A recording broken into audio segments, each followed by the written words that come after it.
friends, welcome to வாங்க தெரிஞ்சுக்கலாம். So இன்னைக்கான வீடியோவில் மயில் ரெக்கையை எப்படி அழகாக வரையணும், இதை என்னென்ன ட்ரிக் யூஸ் பண்ணியிருக்கேன் அப்படின்னு வாங்க தெரிஞ்சுக்கலாம். ஸோ இப்போ நம்ம ட்ரேசிங் பண்ணுறதுக்கு இந்த மாதிரி ஒரு சீட்ஸ் தான் எடுத்திருக்கோம். அதை வந்துட்டு நேராக வச்சுக்கணும், சரிங்களா? வச்சுட்டு அந்த ப்ளவுஸோட சென்டர் அளவில் வைக்கணும். வச்சதுக்கப்புறம் ஸ்கேலை வச்சுட்டு இந்த பக்கம் எத்தனை மீட்டர் கேப் இருக்குது, இந்த பக்கம் எத்தனை மீட்டர் கேப் இருக்குது அப்படின்னு அளந்துக்கணும். ஏன் சென்டரில் வரையணும் அப்படின்னு நான் சொல்கிறேன்னு கேட்டிங்கன்னா, சென்டரில் வரைஞ்சாதான் கை ப்ளவுஸ் தைச்சதுக்கப்புறம் அந்த டிசைன் வந்துட்டு சென்டரில் வரும். இல்லை கொஞ்சம் கிராஸ் இல்லைன்னா லெஃப்ட் அண்ட் ரைட்டு கொஞ்சம் கிராஸ் போச்சுன்னா பார்க்குறதுக்கு நல்லாவே இருக்காது. அதனால் சென்டரில் வந்தால் தான் அழகாக இருக்கும். அதனால் ஸ்கேலை வச்சு நம்ம கரெக்டாக மார்க் பண்ணிக்கணும். மார்க் பண்ணிவிட்டு இந்த மாதிரி ஷேப் வரையும் போது என்ன பண்ணணும்னா டைட்டாக அதை வந்து நம்ம பிடிச்சிக்கணும், சரிங்களா? கொஞ்சம் நகண்டாலும் நம்ம ஆல்ரெடி ஏதாச்சும் வரைஞ்சிருந்தோம்னா அது வந்துட்டு மிஸ் ஆகிடும். அதனால் டைட்டாக பிடிச்சிட்டிங்க வரைஞ்சிங்கன்னா ஷேப் அவ்வளோ அழகாக கிளியராக வருது. நான் வந்து இதுக்கு பென்சில் யூஸ் பண்ணல. நம்மளோட ஸ்கெட்ச் பென்சில் இருக்குல்ல, நார்மலாக நம்ம ப்ளவுஸை ட்ரா பண்ணுறதுக்கு அது வந்துட்டு மாவாக கரைஞ்சிரும். அதனால் நமக்கு கொஞ்சம் இடுக்கெலாம் நமக்கு வந்து கரெக்டாக செட் ஆகாது. அதனால் நான் எனக்கு ஒரு பால் பாயிண்ட் பென் எடுத்து தான் இந்த மாதிரி ஒரு டிசைன் வந்துட்டு நான் வரைஞ்சிட்ருக்கேன். ஸோ செம்ம கிளியராக அழகாக வந்துட்டு அந்த டிசைன் எல்லாமே படுது. நீங்கள் வேணும் கொஞ்சம் க்ரீன் கலர்னால blue colour ball point pen வந்துட்டு கொஞ்சம் கம்மியாக லுக் கொடுக்குற மாதிரி இருந்துச்சு. பட் நீங்கள் வேறு ஏதாச்சும் கலர் யூஸ் பண்ணி கூட இதை வரைஞ்சிக்கலாம். அது துணிலாம் அவ்வளோ அழகாக வந்துட்டு வரையுது. பேனா இங்க் எல்லாமே கிளியராக அதில் படுது. நீங்கள் ஏதாச்சும் படாமல் இருக்குமோ அப்படின்லாம் கவலைப்பட வேண்டாம். பேனா வந்துட்டு துணிலாம் அவ்வளோ அழகாக வந்துட்டு வரையுது. நம்ம எத்தனை வாட்டம் நம்ம ஸ்கூலுக்கு பிட் எழுதி நம்மளோட ட்ரெஸ்ஸில் பிட் எழுதி கொண்டுட்டு போயிருப்போம், அவங்களுக்கு தெரியாதா என்ன? ஸோ அதனால் அது வந்துட்டு அழகாக வருது. ஸோ ஒரு பக்கம் லீஃப் எல்லாமே நான் இப்போ வரைஞ்சிட்டேன். இப்போ இந்த பக்கம் லீஃப் வரைதேன்.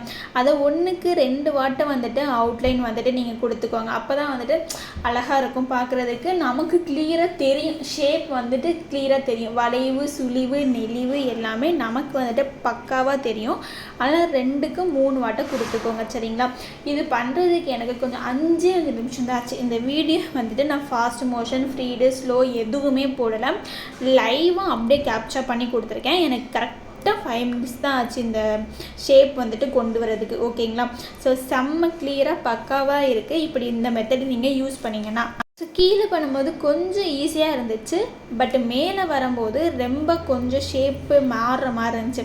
அதுக்கு என்ன பண்ணணுன்னா எதாக இருந்தாலும் பண்ணாதான் தெரியும். ஸோ அந்த டிசைன் எண்ட் ஆகுதுல, அந்த லீஃப் வந்துட்டு எண்ட் ஆகுதுல, அந்த எண்ட் அதை வந்து நம்ம கரெக்டாக டைட்டாக பிடிச்சிட்டு போட்டோன்னா அது வந்து ஆடாமல் அசையாமல் அப்படியே இருக்குது. நான் பண்ண மிஸ்டேக்கில் இருந்து நான் எப்படி அதை சரி பண்ணேன் அப்படிங்கிறதையும் நான் உங்ககிட்ட சொல்லிகிட்ருக்கேன், சரிங்களா? ஸோ எல்லாரையும் மாதிரியும் இப்படி பண்ணால் இப்படி வரும்னு நான் சொல்லலை, ஓகேங்களா? ஸோ அந்த நான் இப்படி கையை வச்சு பிடிச்சிருக்கேன்ல, இந்த மாதிரி நீங்கள் பிடிச்சிட்டு வரைஞ்சிங்கன்னா அழகாக கிளியராக ஷேப்பாக வருதுங்க. ஸோ இனி அடுத்த வீடியோ வந்துட்டு இந்த மயில் ரெக்கை எப்படி ரெடி பண்ணேன் அப்படிங்கிற வீடியோ தான் வரப்போகுது. நெக்ஸ்ட் இந்த ப்ளவுஸோட ஹேண்டுக்கு என்னென்ன டிசைன் என்னென்ன ஸ்டோன்ஸ் யூஸ் பண்ணேன் அப்படிங்கிற மெத்தட் தான் வரப்போகுது. அதை பார்க்குறதுக்கு நீங்கள் நம்ம சேனலை சப்ஸ்கிரைப் பண்ணிக்கோங்க, பக்கத்தில் இருக்க பெல் பட்டனையும் கிளிக் பண்ணிக்கோங்க, ஓகேவா? இப்போ ஏன்டா நான் அப்படி இவ்வளோ கிட்ட வரேன் அப்படின்னு நினைக்கிறீங்க. லைட்டாக கொஞ்சம் மிஸ் ஆன மாதிரி இருந்துச்சு. அதை கிட்ட வந்து பார்த்தேன், இல்லை நல்லா கிளியராக சென்டர் பிளேஸில் தான் இருக்குது. ஸோ அதனால அதை ஃபுல்லாக அழகாக வரைஞ்சிட்டேன். அவ்வளோதான், ஃபினிஷிங் டச் எல்லாமே முடிஞ்சிருச்சு. இப்போ நான் இதை வந்துட்டு எடுக்க போகிறேன். எப்படி இருக்குது அப்படின்னு சொல்லிட்டு இப்போ நீங்கள் வீடியோலையே பாருங்கள். எவ்வளோ அழகாக இருக்குது சொல்லிட்டு பார்த்தீங்களா? அப்படியே அச்சு மிரளாமல் அவ்வளோ அழகாக ஷேப்பாக வந்துட்டு வந்திருக்கு. ஸோ இதுதான் வந்துட்டு நான் போட்ட டிசைன் அப்படியே இருக்குது பார்த்தீங்களா? கொஞ்சம் அங்கே இடவிட்டு இருக்குது. ஸோ அதை வந்துட்டு நம்ம பெண்ணால் ஓவர் டேக் பண்ணோன்னா கிளியராக பர்ஃபெக்டாக முடிஞ்சிடும். ஸோ இந்த மாதிரி நீங்கள் யூஸ் பண்ணிங்கன்னா ஈஸியாக இருக்கும். ஸோ இந்த மாதிரி நிறையா டைப் ஆஃப் டிசைன்ஸ் வந்துட்டு என் கிட்ட இருக்குது. அது ஏதாச்சும் உங்களுக்கு வேணும்னாலும் கமெண்டில் கேளுங்க, நான் உங்களுக்கு கிளியர் பண்ணுறேன். இல்லைனா இன்ஸ்டாகிராமில் டிஎம் பண்ணுங்கள், ஓகேங்களா ஃப்ரெண்ட்ஸ்? அப்புறம் என்ன, செம்ம சூப்பராக இருக்கா? இந்த மாதிரி ஈஸியாக 5 நிமிஷத்தில் வந்துட்டு மயில் ரெக்கையை அவ்வளோ அழகாக நம்ம வந்துட்டு ட்ரேசிங் பண்ணி முடிச்சிடலாம். அந்த ஷேப்பை பாருங்கள், அந்த மோனை எண்டு கூட இதில் எப்படி இருக்கோ அப்படியே பக்காவாக வந்திருக்கு. இந்த டிசைன் எப்படி போட்டிருக்கேங்கிறத இனி பாருங்கள். எவ்வளோ அழகாக சென்டர் பிளேஸில் கிளியராக ஷேப்பு பர்ஃபெக்டாக தெரியுது பார்த்தீங்கன்னா. ஸோ இந்த மாதிரி ஒரு அவுட்லுக்கில் தான் இருந்துச்சு. இதை எப்படி ரெடி பண்ணிங்கிற வீடியோ லிங்க்கும் டிஸ்கிரிப்ஷனில் இருக்குது, தேவைப்படுறவங்க யூஸ் பண்ணிக்கோங்க.